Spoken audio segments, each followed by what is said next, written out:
Hay una verdad que el mundo prefiere callar, una verdad que duele porque no llega de enemigos, llega de aquellos que llamaste aliados, confidentes, hermanos. El ser humano, en su naturaleza más desnuda, no ama a las personas, ama lo que las personas pueden darle. Y cuando eso termina, cuando ya no eres útil, cuando tu poder mengua o tu valor disminuye, descubres con brutalidad quién realmente estaba a tu lado. Yo, Maquiavelo, lo vi en los palacios de Florencia, lo vi en los ojos de príncipes y cortesanos. La lealtad sin interés es casi una ilusión. Los hombres te abrazan cuando necesitan tu fuerza y te abandonan cuando encuentran una fuerza mayor. No por maldad pura, sino por algo más frío y más real.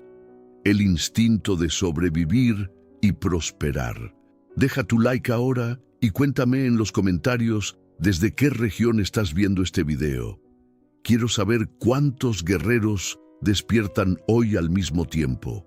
Este roteiro te enseñará a ver lo que otros ocultan, a leer la traición antes de que ocurra y a construir una fortaleza interior que ninguna deslealtad pueda derrumbar. Existe una ilusión colectiva que los hombres se transmiten de generación en generación, como si fuera una herencia sagrada.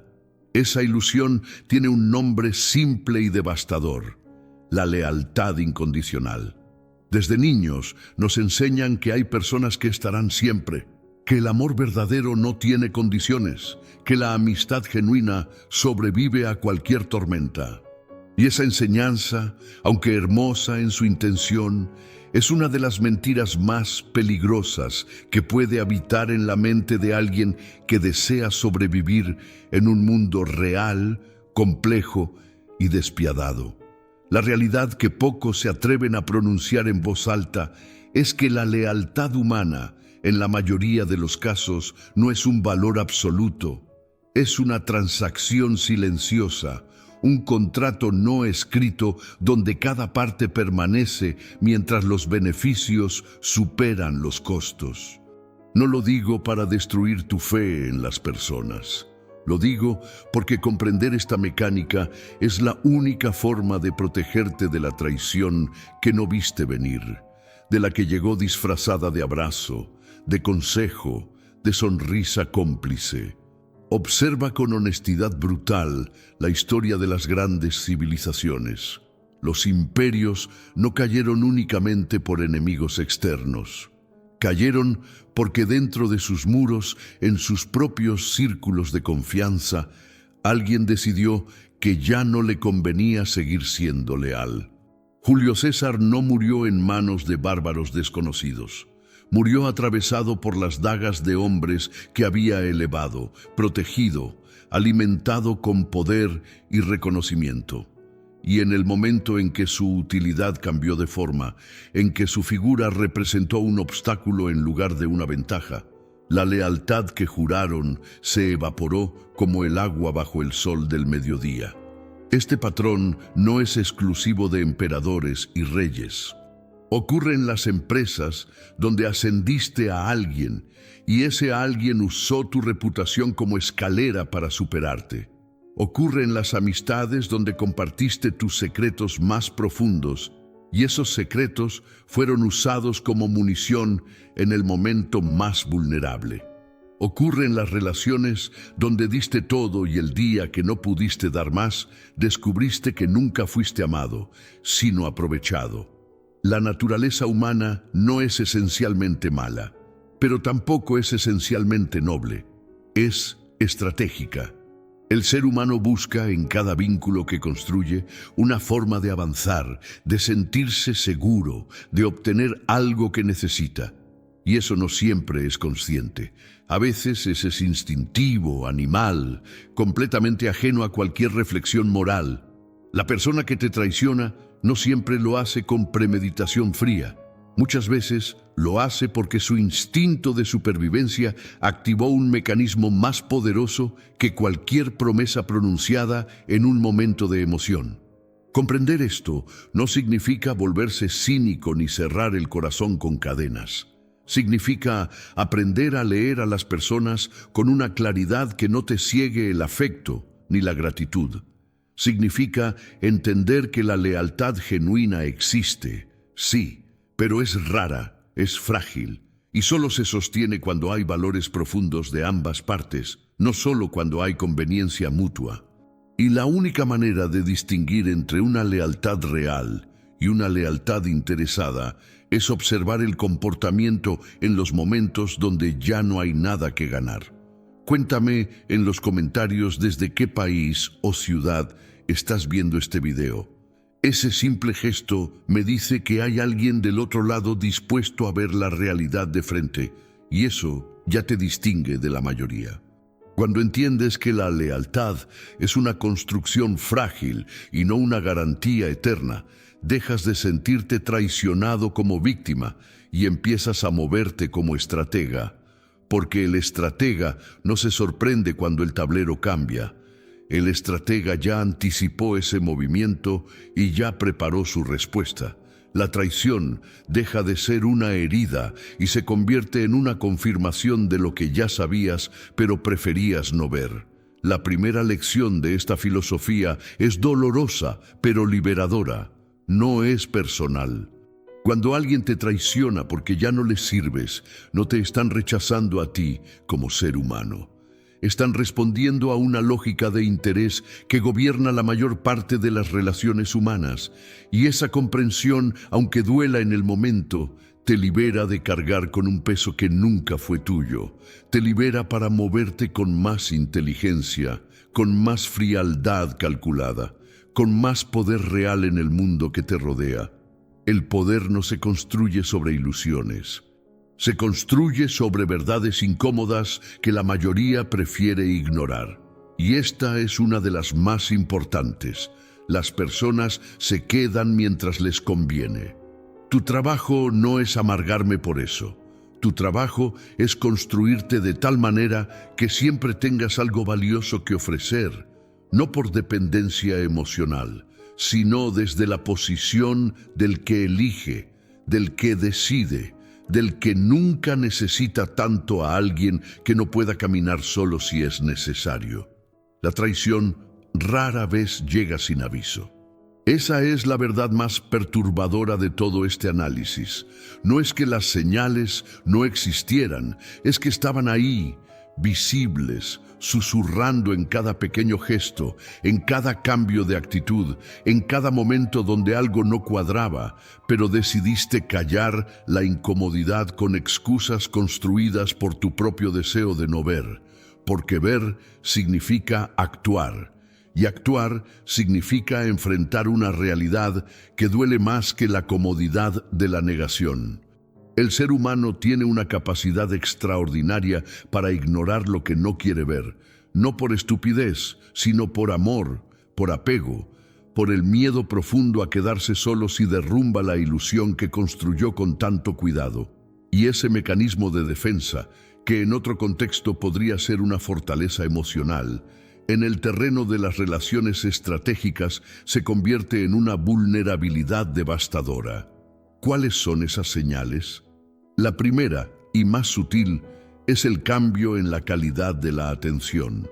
Cuando alguien que antes te buscaba con entusiasmo comienza a responder con tiempos cada vez más largos, con respuestas cada vez más cortas, con una presencia cada vez más diluida, algo está cambiando en la ecuación de valor que esa persona tiene de ti. No siempre significa traición inmediata, pero sí significa que estás siendo reevaluado en su mente, que el peso que tenías en su escala de prioridades está siendo reajustado. La segunda señal es la ausencia en los momentos difíciles. Hay una prueba de fuego infalible para medir la lealtad real de alguien, y esa prueba no se aplica en los momentos de gloria y abundancia.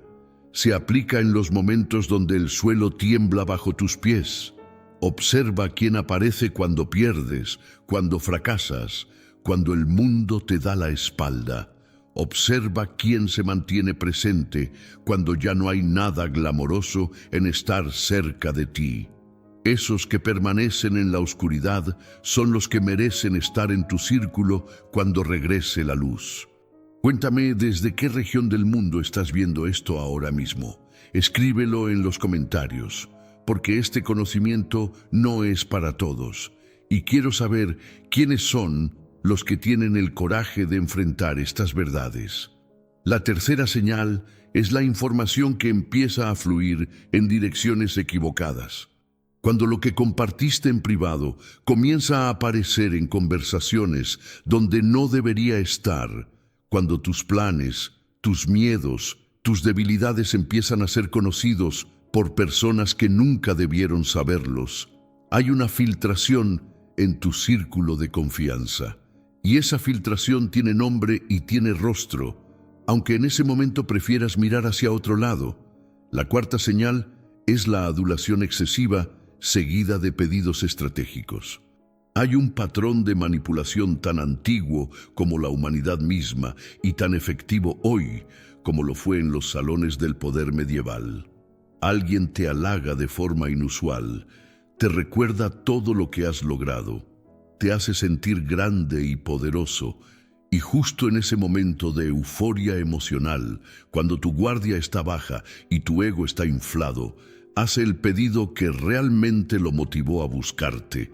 Aprende a reconocer esta dinámica, no con paranoia, sino con una lucidez que te permita responder desde la inteligencia y no desde la vanidad herida o el orgullo satisfecho.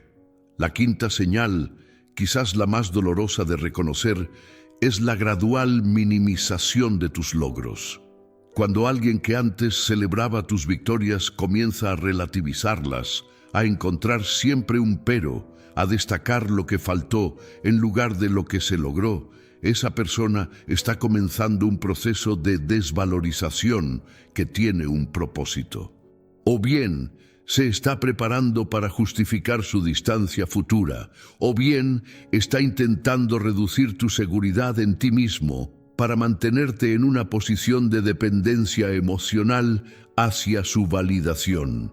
Ambos movimientos son igualmente peligrosos y ambos deben ser leídos con la misma frialdad analítica. El problema central no es que las personas envíen estas señales. El problema es que nosotros, en nuestra necesidad de conexión, en nuestro deseo de creer en lo mejor de quienes amamos, activamos un filtro interno que suaviza lo que debería alarmar. Convertimos la señal de alerta en una interpretación benigna, porque la verdad duele demasiado, y esa benevolencia mal dirigida es exactamente lo que permite que la traición avance sin obstáculos hasta el momento en que ya es demasiado tarde para protegerse. Desarrollar la capacidad de ver sin distorsión emocional no es volverse frío ni desconfiado de forma patológica. Es aprender a separar lo que sientes de lo que observas. Es darle a tus emociones el espacio que merecen sin permitir que gobiernen tu análisis de la realidad. Es el equilibrio entre el corazón que ama y la mente que protege. Y ese equilibrio, esa tensión productiva entre la vulnerabilidad y la inteligencia, es lo que distingue al que es traicionado repetidamente del que aprende a anticipar y a moverse antes de que el daño sea irreparable. En el corazón de toda traición existe una ecuación fría que pocos quieren nombrar, pero todos, en algún nivel de conciencia, conocen. Esa ecuación tiene una variable central que determina la permanencia o el abandono de casi cualquier vínculo humano en el mundo real: la utilidad. No la utilidad en su sentido más vulgar y transaccional, sino en su acepción más amplia y filosófica. Lo que una persona representa para otra en términos de valor, de complementariedad, de lo que aporta a la vida y a los objetivos de quien la rodea. Cuando esa utilidad existe de manera robusta y visible, el vínculo se mantiene fuerte.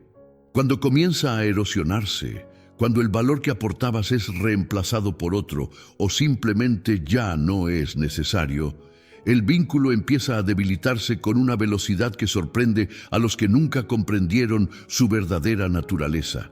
Y cuando la utilidad desaparece por completo, lo que queda es solamente la inercia del hábito o el peso de la obligación moral, dos fuerzas infinitamente más débiles que el interés activo. Esta comprensión no debe generar en ti una actitud nihilista hacia las relaciones humanas. Debe generar algo mucho más poderoso, la determinación de construirte de manera que tu valor nunca dependa de una sola dimensión. El hombre que solo es útil por su dinero es vulnerable cuando el dinero falta. El hombre que solo es útil por su posición es vulnerable cuando la posición cambia. Pero el hombre que es útil por su inteligencia, por su carácter, por su visión, por su capacidad de resolver lo que otros no pueden resolver, ese hombre construye una utilidad que es mucho más difícil de reemplazar y mucho más difícil de ignorar. La historia está llena de figuras que comprendieron esta dinámica y la usaron con maestría. Aquellos que sobrevivieron a las purgas políticas, a las caídas de imperios, a los cambios de régimen, no lo hicieron por suerte ni por gracia divina.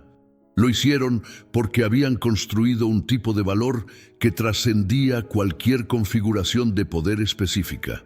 Eran útiles para cualquier estructura, porque su utilidad residía en atributos profundos e internos, no en circunstancias externas y cambiantes. Deja tu comentario ahora mismo con tu ciudad o tu país. Quiero saber desde dónde me estás leyendo, desde qué rincón del mundo hay alguien que entiende que el poder real comienza por conocerse a uno mismo con absoluta honestidad. Pero existe otro lado de esta verdad que es igualmente importante y que muchos omiten en su análisis. No solo se trata de ser útil, se trata de ser estratégicamente indispensable. Hay una diferencia crucial entre ser útil y ser indispensable. El útil puede ser reemplazado, el indispensable no. Y la diferencia entre ambos no siempre radica en las habilidades objetivas, sino en cómo esas habilidades son percibidas, en cómo son comunicadas, en cómo son posicionadas en la mente de quienes te rodean. El arte de hacerse indispensable no consiste en hacer todo, en estar disponible para cualquier petición, en decir siempre que sí a todo. Ese camino lleva exactamente al lugar opuesto, al ser dado por descontado, al ser visto como un recurso ilimitado que no necesita ser cuidado porque siempre estará disponible. La indispensabilidad real se construye con una combinación de excelencia en áreas específicas y escasez estratégica de esa excelencia. Das lo mejor de ti, pero no todo de ti. Eres generoso en tu valor, pero cuidadoso en su acceso.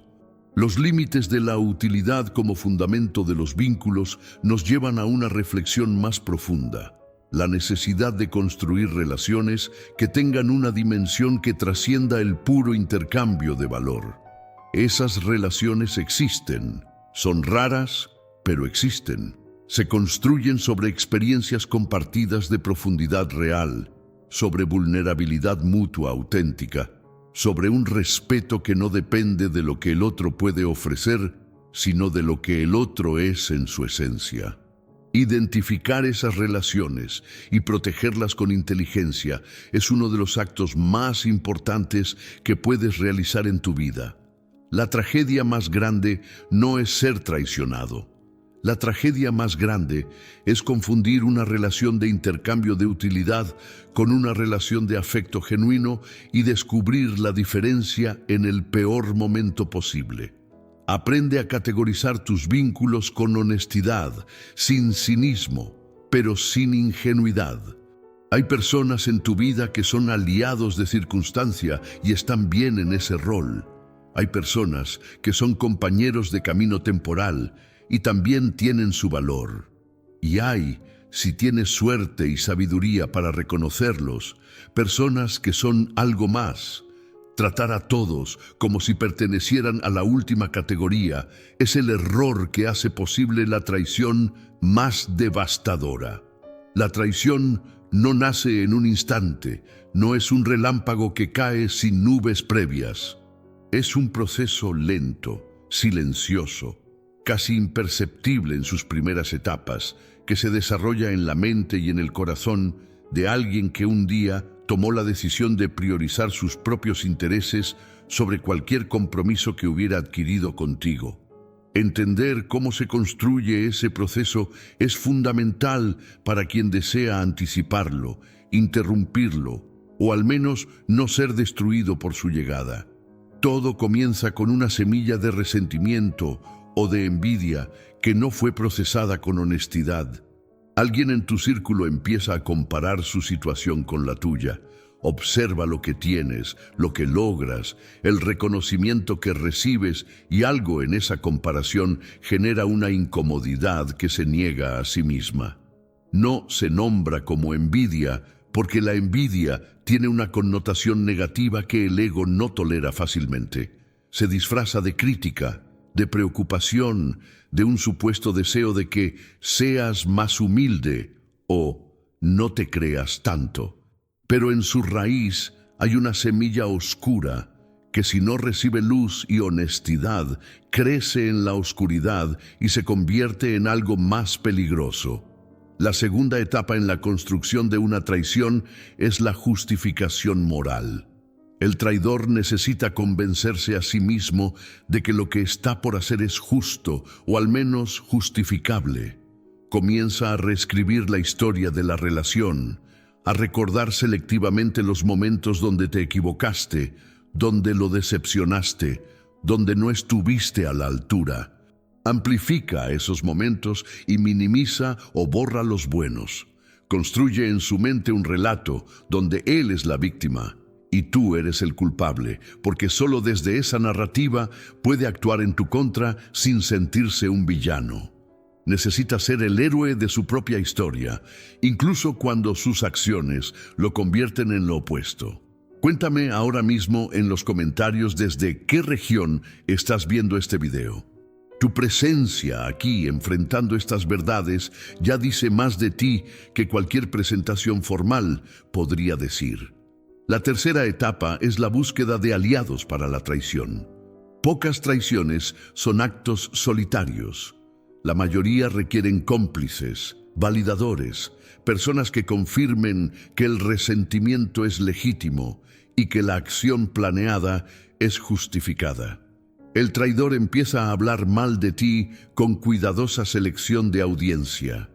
No con todos, solo con aquellos que cree que pueden ser receptivos, que también tienen alguna incomodidad contigo o que pueden beneficiarse del cambio que la traición provocará.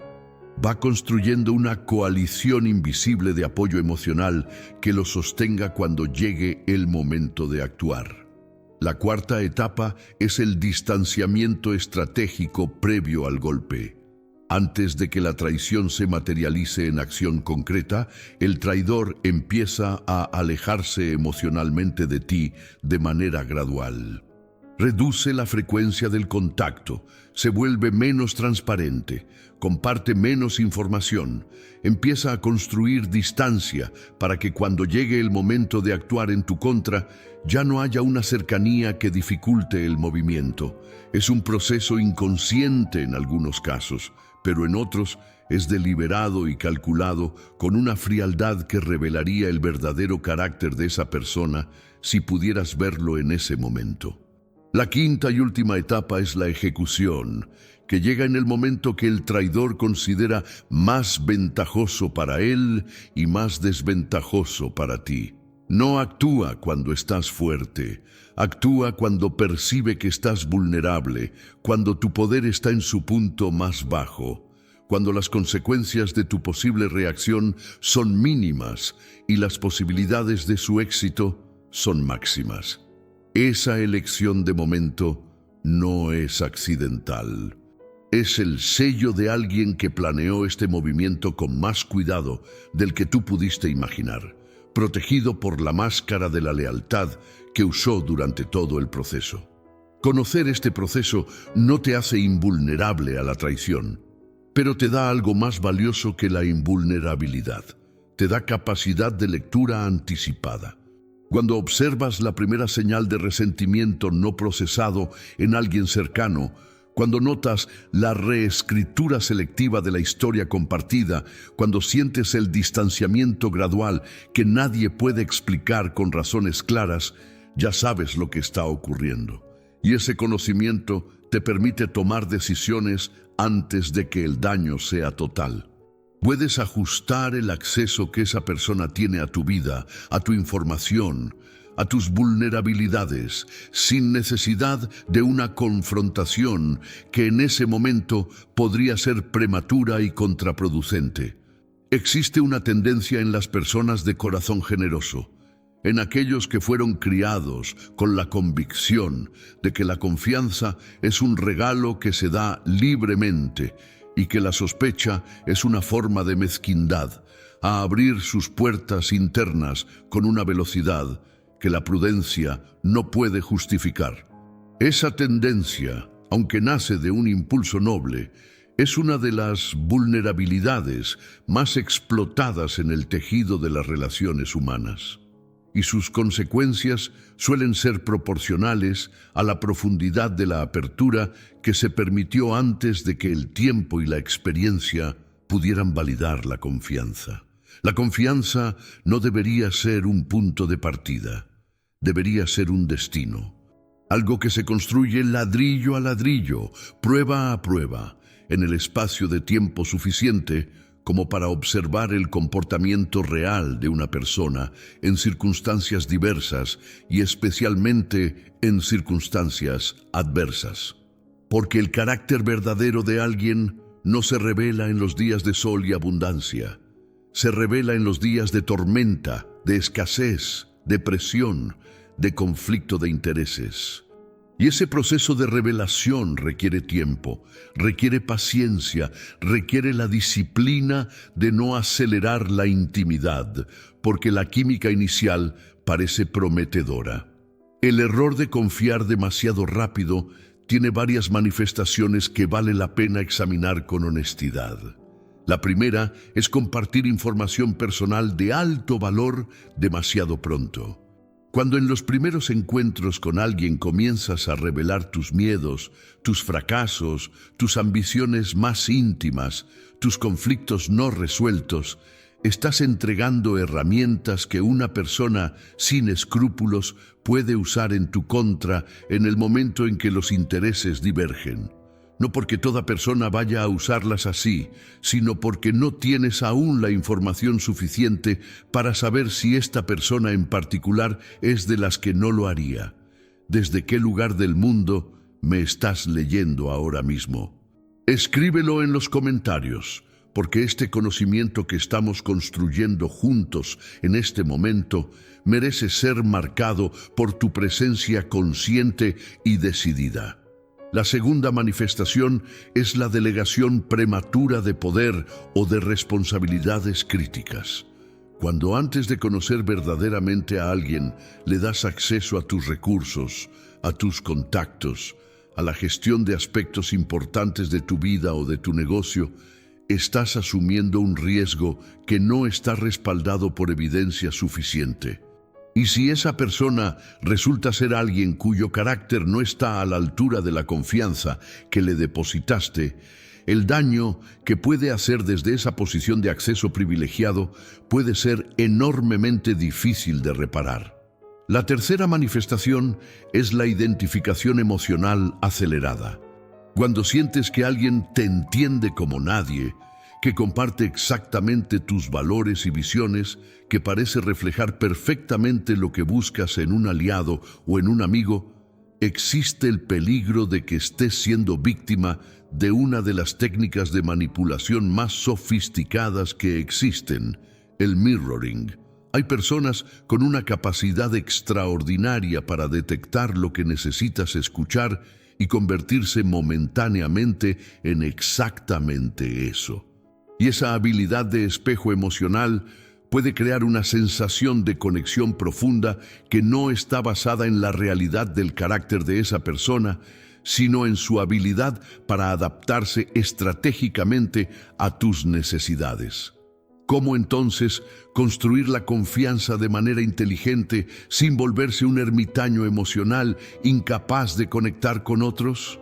La respuesta está en el concepto de confianza calibrada. Das acceso gradual y observas las respuestas. Pruebas pequeñas antes de pruebas grandes. Compartes algo de valor medio antes de compartirlo de máximo valor. Y en cada etapa observas no solo las palabras, sino los comportamientos, no solo las promesas, sino los cumplimientos, no solo la actitud en presencia, sino también los indicios de la actitud en ausencia. La confianza calibrada no es desconfianza crónica, es sabiduría relacional.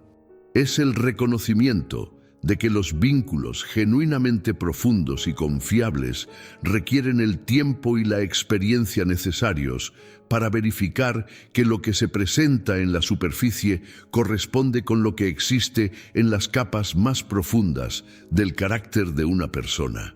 Y ese proceso de verificación no es un insulto para quien lo atraviesa. Para quien tiene un carácter genuino, el paso del tiempo y las pruebas naturales de la vida solo confirman lo que ya sabía de sí mismo. La resistencia airada a ese proceso natural es en sí misma una señal que merece atención. El momento en que la traición se confirma es uno de los más desorientadores que puede vivir un ser humano. No importa cuánto lo hayas anticipado intelectualmente.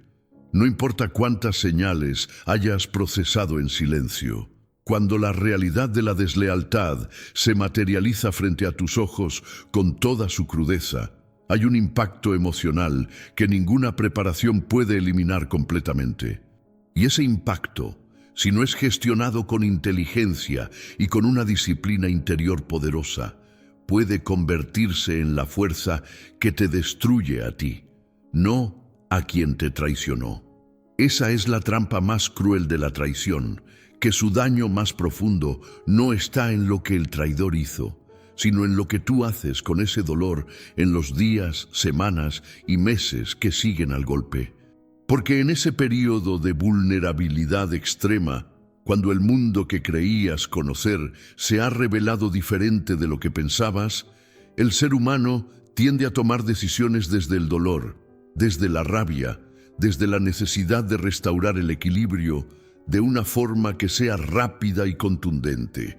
Y esas decisiones tomadas desde el estado emocional más bajo suelen ser las que generan consecuencias más difíciles de revertir. La primera regla para sobrevivir a la traición sin destruirse es no reaccionar en el calor del momento. Esta regla es simple de enunciar y brutalmente difícil de aplicar. Cuando alguien que amaste o en quien confiaste actúa en tu contra, el instinto más primario clama por una respuesta inmediata, visible, que haga sentir al traidor el peso de lo que hizo. Pero la reacción inmediata desde el dolor casi nunca es la más inteligente ni la más poderosa. Le da al traidor información sobre el profundo impacto que logró, lo que puede ser usado para calcular el siguiente movimiento, y suele quemar puentes y recursos que en el futuro podrían ser necesarios. Escribe en los comentarios desde qué ciudad o región estás viendo este video ahora mismo. Saber que hay personas en diferentes rincones del mundo enfrentando estas verdades con valentía es lo que hace que este trabajo valga absolutamente cada palabra. La segunda regla es procesar el dolor sin negarlo. Hay una tentación, especialmente en personalidades que se identifican con la fortaleza de anestesiar el dolor de la traición con trabajo excesivo, con distracciones, con la narrativa de que a mí eso no me afecta. Esa negación no elimina el dolor, lo entierra vivo. Y lo enterrado vivo crece en la oscuridad y emerge más tarde de formas más destructivas, como cinismo generalizado, como incapacidad para confiar en cualquier persona, como patrones de sabotaje en relaciones futuras que en realidad no merecían esa desconfianza. La tercera regla es hacer un análisis frío y honesto de lo que ocurrió. No para culparte de la traición, que nunca es tu responsabilidad en su ejecución, sino para identificar qué señales ignoraste, qué tipo de confianza otorgaste sin suficiente evidencia, qué vulnerabilidades tuyas fueron explotadas y cómo puedes construir mayor sabiduría relacional a partir de esta experiencia. Este análisis no es masoquismo, es el proceso de convertir el dolor en aprendizaje, la herida en sabiduría, la pérdida en ganancia neta de claridad sobre el mundo y sobre ti mismo. La cuarta regla es proteger tus recursos futuros con la misma energía que usarías para lamentarte del pasado. Cuando la traición ocurre, hay un periodo donde la persona traicionada está emocionalmente accesible de maneras que en circunstancias normales no lo estaría. Y ese estado de vulnerabilidad es aprovechado a veces por nuevos actores que se presentan como salvadores, como aliados incondicionales, como la antítesis del traidor. Cuidado con esa dinámica. La persona en estado de dolor emocional agudo es propensa a confiar demasiado rápido en quien le ofrece la seguridad que acaba de perder, repitiendo el mismo error con un actor diferente. Sobrevivir a la traición con tu integridad intacta, con tu capacidad de confiar calibrada pero no destruida, con tu poder interno fortalecido por la experiencia, es una de las victorias más significativas que puedes lograr. No porque vayas a celebrar el dolor, sino porque quien emerge de ese proceso con claridad y con una visión más profunda de la naturaleza humana es alguien que difícilmente volverá a ser destruido de la misma manera. La traición bien procesada construye un tipo de sabiduría que ninguna academia puede enseñar y ninguna teoría puede reemplazar. Hay un principio que los maestros del poder han comprendido a través de los siglos y que los no iniciados aprenden solo después de haber cometido el error de ignorarlo.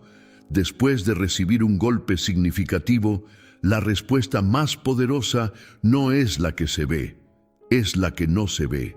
El movimiento en silencio, la reconstrucción en la sombra, la acumulación de fuerza sin anunciarse, es la estrategia que separa a quienes son detenidos por las traiciones de quienes son eventualmente fortalecidos por ellas. La naturaleza humana, herida, busca el reconocimiento de su dolor. Quiere que el mundo sepa lo que ocurrió, que la injusticia sea visible, que el traidor sea señalado ante todos. Y esa necesidad, aunque humanamente comprensible, es una trampa que refuerza la posición de debilidad en lugar de superarla. Porque cuando exhibes públicamente tu herida, cuando conviertes tu dolor en el tema central de tus conversaciones y de tu narrativa pública, le das a tu adversario la confirmación de que su golpe fue efectivo y te posicionas a ti mismo como alguien que está siendo definido por lo que le hicieron en lugar de por lo que es capaz de construir. El movimiento en silencio tiene dimensiones múltiples que vale la pena explorar. La primera es el silencio estratégico sobre tus planes de recuperación. En el período posterior a una traición, mientras tu adversario cree que estás ocupado lamiendo heridas, tú estás usando esa subestimación como cobertura para reconstruir y reposicionarte. Cada vez que alguien te subestima, te está haciendo un regalo sin saberlo. Te está dando el espacio para moverte sin vigilancia, para construir sin obstáculos, para acumular recursos y alianzas, mientras la atención de quienes podrían interferir está dirigida hacia otro lugar. Escríbeme en los comentarios desde qué región estás viendo este video. Tu presencia aquí, en este momento preciso, es parte de algo más grande que ambos estamos construyendo juntos a través de la pantalla. La segunda dimensión es el silencio sobre tus nuevas alianzas. Después de una traición, inevitablemente hay un reordenamiento en el mapa de tus relaciones. Quienes te eran cercanos en el contexto anterior deben ser reevaluados.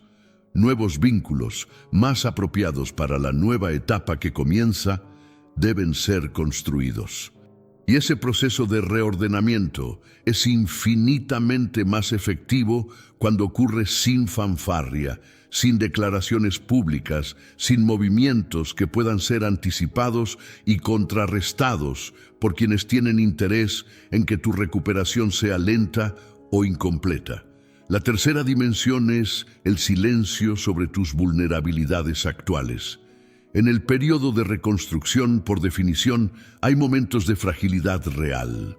Recursos que se están recuperando, posiciones que se están reconsolidando, confianzas que se están reconstruyendo.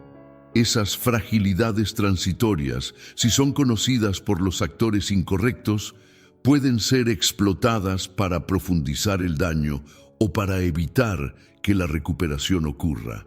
El silencio estratégico crea un escudo invisible que protege el proceso de reconstrucción de interferencias externas que podrían ser devastadoras en ese momento específico de vulnerabilidad. Pero el silencio más poderoso de todos no es sobre lo que haces o lo que planeas, es sobre lo que sientes. La capacidad de mantener una presencia serena y controlada frente al mundo, especialmente frente a quien te traicionó, mientras internamente procesas y reconstruyes con toda la intensidad que la situación requiere, es una forma de poder que pocos logran dominar, pero que cuando se domina resulta en una ventaja estratégica extraordinaria. Porque el que no puede leer tu estado emocional no puede predecir tu comportamiento. Y el que no puede predecir tu comportamiento no puede anticiparse a tus movimientos. El silencio después del golpe no es resignación, no es aceptación de la injusticia, no es la actitud de quien ha sido vencido y no tiene respuesta. Es la postura calculada de quien comprende que los movimientos más poderosos se preparan en la oscuridad y se ejecutan cuando la ventaja es máxima, no cuando el dolor es más urgente. Es la diferencia entre reaccionar y actuar, entre ser llevado por las circunstancias y gobernar las circunstancias con la inteligencia fría de quien juega un tablero más largo que el de la reacción inmediata. Todo lo que hemos explorado hasta aquí converge en una necesidad fundamental: la construcción de una fortaleza interior que no dependa de la lealtad de los demás para mantenerse en pie. Una fortaleza que no sea derribada por la traición, no porque sea impenetrable al dolor, sino porque su cimentación es tan profunda y su estructura tan sólida que incluso los golpes más brutales la hacen vibrar sin hacerla colapsar. Esa fortaleza no se construye de un día para otro. Se construye con intención, con disciplina, con una comprensión clara de en qué pilares debe descansar para ser verdaderamente resistente. El primer pilar es la identidad que no depende de la validación externa. Uno de los mecanismos que hace más devastadoras las traiciones es que muchas personas construyen su sentido de valor a partir de cómo son vistas por quienes les importan.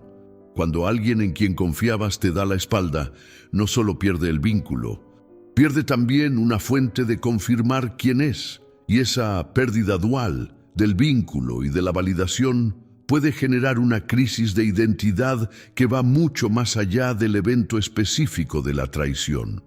La fortaleza interior comienza con la construcción de una identidad que sea tuya de manera genuina e independiente de la mirada de otros. Saber quién eres, qué valores te definen en tus decisiones reales y no solo en tus declaraciones, qué te importa profundamente más allá de las aprobaciones y los reconocimientos externos, eso crea una base de autoimagen que ninguna traición puede derrumbar completamente. Puede sacudir, puede hacer doler, pero no puede vaciar porque la fuente de valor está adentro, no afuera. ¿Desde qué parte del mundo estás leyendo esto en este momento? Escríbelo en los comentarios ahora, porque quiero sentir la presencia de quienes tienen el valor de construirse desde adentro hacia afuera, no desde afuera hacia adentro. El segundo pilar es el dominio de las propias emociones sin supresión de las mismas. Hay una diferencia enorme entre la persona que suprime sus emociones porque las considera debilidades y la persona que las procesa con plena conciencia y elige cómo responder a ellas desde un lugar de intención en lugar de reacción. La primera vive en una tensión permanente que eventualmente estalla. La segunda tiene acceso a toda la información que sus emociones proporcionan, incluyendo el dolor de la traición, sin ser gobernada por ese dolor en sus decisiones. El dominio emocional se construye con práctica deliberada, con la disciplina de observar lo que sientes sin identificarte completamente con ello, con la capacidad de sentir la rabia, el dolor, la decepción, sin actuar desde esos estados en los momentos donde la acción requiere claridad, con el desarrollo de una distancia interna entre el estímulo y la respuesta que permita que la inteligencia intervenga antes de que la reacción impulsiva tome el control. El tercer pilar es la autosuficiencia relacional. Esto no significa aislamiento ni la negación de la necesidad humana de conexión. Significa no poner todos los huevos en una sola cesta emocional. Significa no construir una dependencia tan profunda de una sola persona o de un único círculo que su pérdida o su traición deje un vacío que no pueda ser sostenido. Significa cultivar múltiples fuentes de significado, de conexión, de apoyo, de modo que cuando alguna de ellas falla, como inevitablemente algunas fallarán, el sistema completo no colapsa. El cuarto pilar es la cultivación activa de un propósito que trasciende las relaciones individuales. Las personas que tienen un propósito claro y poderoso en su vida son menos vulnerables a la traición, no porque les duela menos, sino porque su centro de gravedad no está en las relaciones individuales, sino en algo más grande. Cuando alguien te traiciona y tu vida gira en torno a un propósito que esa persona no puede quitarte, la traición se convierte en un obstáculo en el camino, no en el fin del camino. Y los obstáculos, para quien tiene dirección clara, son superables. La fortaleza interior indestructible es el proyecto más importante que puedes emprender. Por encima de cualquier objetivo externo, de cualquier ambición, de poder o de reconocimiento, la persona que tiene esa fortaleza construida con solidez posee algo que ninguna circunstancia externa puede arrebatar. Y desde esa posición de solidez interna, todas las relaciones que construye son más auténticas, más equilibradas y paradójicamente más duraderas, porque no están contaminadas por la necesidad desesperada de que el otro permanezca para que el yo se sostenga. Existe una confusión profundamente arraigada en la mente de muchas personas sobre la naturaleza del perdón y su relación con el poder. Se ha instalado la idea de que perdonar a quien te traicionó es un acto de debilidad, una capitulación, una señal de que lo que te hicieron no fue suficientemente grave como para merecer consecuencias. Y esa confusión lleva a muchos a cargar el peso del resentimiento durante años, incluso décadas, convencidos de que ese peso es la prueba de su fortaleza y de la seriedad con que toman la justicia. La realidad es exactamente la opuesta. El resentimiento crónico no es una armadura, es una cadena, y lo más cruel de esa cadena es que no ata al que te traicionó, te ata a ti. Cada pensamiento de rencor, cada revisión obsesiva de la traición, cada energía mental y emocional invertida en mantener vivo el odio hacia quien te dañó, es energía que no está disponible para construir, para avanzar, para crear la vida y el poder que mereces. El resentimiento es costoso y quien lo paga en la mayoría de los casos no es el traidor, sino quien fue traicionado. El perdón real, el que tiene poder, no es la declaración pública de que lo que ocurrió estuvo bien. No es la reconciliación obligatoria con quien demostró no merecer tu confianza. No es el olvido de lo que ocurrió ni la eliminación de las lecciones aprendidas. Es un acto interno, completamente privado, de liberación personal. Es la decisión de dejar de permitir que lo que esa persona hizo siga gobernando tu energía, tu estado emocional, tu narrativa interna. Es recuperar la soberanía sobre tu propio mundo interior, que fue momentáneamente ocupado por el peso del daño recibido. Cuéntame desde qué parte del mundo estás leyendo estas palabras en este momento. Escríbelo en los comentarios, porque hay algo poderoso en nombrar tu presencia en medio de una reflexión sobre la liberación del resentimiento y la construcción de un poder que nadie puede arrebatar. Perdonar desde el poder significa también mantener los límites que la experiencia reveló como necesarios. Puedes perdonar interiormente a alguien y al mismo tiempo nunca volver a darle acceso a los niveles de confianza que tenía antes de la traición. Puedes soltar el resentimiento y simultáneamente ser más inteligente en el futuro sobre qué tipo de acceso otorgas y a quién. El perdón no es ingenuidad, es la liberación del veneno del rencor sin la eliminación del aprendizaje estratégico que la experiencia generó. Existe además una dimensión poco explorada del perdón que tiene que ver con el perdón a uno mismo. Muchas personas que han sido traicionadas cargan no solo el resentimiento hacia el traidor, sino también una culpa silenciosa por no haber visto lo que en retrospectiva parece tan obvio. Se acusan de haber sido ingenuos, de haber confiado demasiado, de no haber prestado atención a las señales. Y esa autocrítica, llevada más allá del aprendizaje constructivo, se convierte en otra forma de autodestrucción que el traidor nunca pidió, pero que la víctima se inflige voluntariamente. Perdonarte a ti mismo por haber confiado no es negar que hubo errores de evaluación, es reconocer que confiar en su origen es un acto de valentía y de humanidad.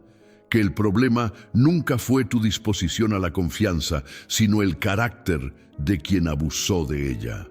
Y que la respuesta inteligente a esa experiencia no es nunca volver a confiar, sino confiar con mayor sabiduría, con mayor paciencia, con mayor capacidad de leer el carácter real de las personas antes de otorgar acceso a tus vulnerabilidades más profundas. El poder del perdón bien entendido transforma la traición de una herida que define en una experiencia que refina. Y esa transformación es uno de los actos de poder más genuinos que un ser humano puede realizar. Porque requiere no solo fuerza externa, sino fortaleza interior de la más profunda. Requiere la capacidad de soltar lo que duele para abrazar lo que construye. Y esa capacidad, cuando es cultivada deliberadamente, se convierte en uno de los recursos más valiosos que puedes tener para navegar un mundo donde la imperfección de la naturaleza humana siempre generará nuevas oportunidades de practicarla. Hemos llegado al final de este recorrido por las verdades más crudas y más liberadoras sobre la traición, la lealtad y el poder en las relaciones humanas. Y es aquí, en este punto final, donde todo lo que hemos construido a lo largo de estas reflexiones converge en algo que podría llamarse un código de vida para quienes han decidido que nunca más serán destruidos por la deslealtad de otros. No porque vivan blindados en una soledad impenetrable, sino porque han construido en sí mismos algo que hace que la traición, aunque llegue, no tenga el poder de definirlos ni de detenerlos. El primer punto del código es la claridad sobre el valor propio. La persona que conoce su valor con precisión no lo busca en la mirada de otros. No necesita que nadie confirme su importancia para actuar con la certeza de quien sabe lo que tiene para ofrecer. Esa claridad es una armadura que no tiene precio. Porque quien sabe lo que vale no entra en pánico cuando alguien decide que ya no lo quiere en su vida. Entiende que la partida de otro es información sobre el otro, no sobre sí mismo. Y esa comprensión le permite moverse hacia adelante sin el peso paralizante del cuestionamiento existencial que la traición suele provocar en quien no tiene esa claridad construida. El segundo punto del código es la disciplina de la observación constante. El que ya no puede ser traicionado no lo logra porque los demás dejan de tener la capacidad de traicionarlo. Lo logra porque ha desarrollado una sensibilidad tal en la lectura del comportamiento humano que las señales de alerta son detectadas mucho antes de que el daño sea grave. Esa disciplina de observación no es paranoia. Es la práctica cotidiana de prestar atención a la consistencia entre lo que las personas dicen y lo que hacen, entre cómo se comportan cuando algo les conviene y cómo se comportan cuando no, entre la persona que muestran en los momentos de comodidad y la que revelan en los momentos de presión. Si todavía no lo has hecho, escríbeme ahora en los comentarios desde qué ciudad, país o región estás viendo este video. Este espacio es tuyo tanto como mío, y tu voz aquí es parte de la conversación que estamos teniendo sobre cómo vivir con más poder, más claridad y más integridad en un mundo que no siempre los facilita. El tercer punto del código es la construcción deliberada de un círculo de confianza pequeño y sólido. Después de todo lo que hemos explorado, la respuesta no es eliminar la confianza de tu vida, es concentrarla. Invertir la profundidad de la confianza en muy pocas personas que han demostrado a lo largo del tiempo y de circunstancias diversas que merecen ese nivel de acceso. Mantener con el resto una relación funcional, cordial, incluso cálida, pero sin confundir la cordialidad con la intimidad, sin otorgar el tipo de acceso que solo merecen los que han pasado las pruebas del tiempo y del carácter. El cuarto punto del código es la actitud hacia el interés propio de los demás. En lugar de combatir la realidad de que la mayor parte de las relaciones tienen una dimensión de intercambio de valor, el que ya no puede ser traicionado la acepta como parte del paisaje y la usa con inteligencia. Se pregunta no solo qué puede obtener de una relación, sino qué puede ofrecer, cómo puede ser genuinamente valioso para los demás, de maneras que generen vínculos de interés mutuo sostenible. Y al mismo tiempo se asegura de que su propio valor no sea tan concentrado en una sola área que su pérdida o su cambio lo deje sin ninguna moneda de intercambio en la dinámica relacional. El quinto punto del código es la práctica de la reciprocidad consciente. El que ya no puede ser traicionado no es alguien que da sin límites, esperando que la generosidad sea correspondida automáticamente. Es alguien que observa la reciprocidad en las relaciones como una señal de salud relacional. Donde hay reciprocidad genuina, invierte más. Donde hay ausencia sistemática de reciprocidad, ajusta su inversión de manera proporcionada. No como represalia ni como prueba de poder, sino como una forma de gestión inteligente de sus recursos emocionales, de tiempo, de energía, de información y de confianza. El sexto punto del código, y quizás el más transformador de todos, es la gratitud por las traiciones que ya ocurrieron. Esta puede ser la idea más difícil de aceptar en este recorrido. Pero la realidad es que cada traición que has sobrevivido te enseñó algo que no podías aprender de ninguna otra manera. Te mostró los límites reales del vínculo que creías tener. Te reveló el carácter verdadero de personas que de otro modo habrían seguido ocupando un lugar en tu vida que no merecían. Te obligó a desarrollar recursos internos que no habrías desarrollado si la comodidad del engaño hubiera continuado indefinidamente. Te hizo más sabio, más claro, más capaz de distinguir lo genuino de lo falso. Y ese conocimiento forjado en el dolor es uno de los activos más valiosos que puedes tener para los próximos capítulos de tu vida. Porque el mundo no se vuelve más simple ni más honesto con el tiempo. Las dinámicas de poder, de interés, de lealtad y de traición seguirán siendo parte del paisaje humano mientras los seres humanos existan. La diferencia entre quien es aplastado por esas dinámicas y quien las navega con poder y con dignidad no está en la suerte ni en las circunstancias. Está en el nivel de comprensión, de preparación y de fortaleza interior con que se entra en cada vínculo, en cada alianza, en cada relación que la vida ofrece. No confíes ciegamente, pero tampoco dejes de creer en la posibilidad de vínculos genuinos. Confía con inteligencia, con paciencia, con la disposición de dar tiempo a que el carácter verdadero se revele. Y cuando alguien demuestre que no merece esa confianza, agradece la claridad, aprende la lección y sigue adelante con la misma apertura calibrada que te define como alguien que no ha sido vencido por la deslealtad, sino fortalecido por ella.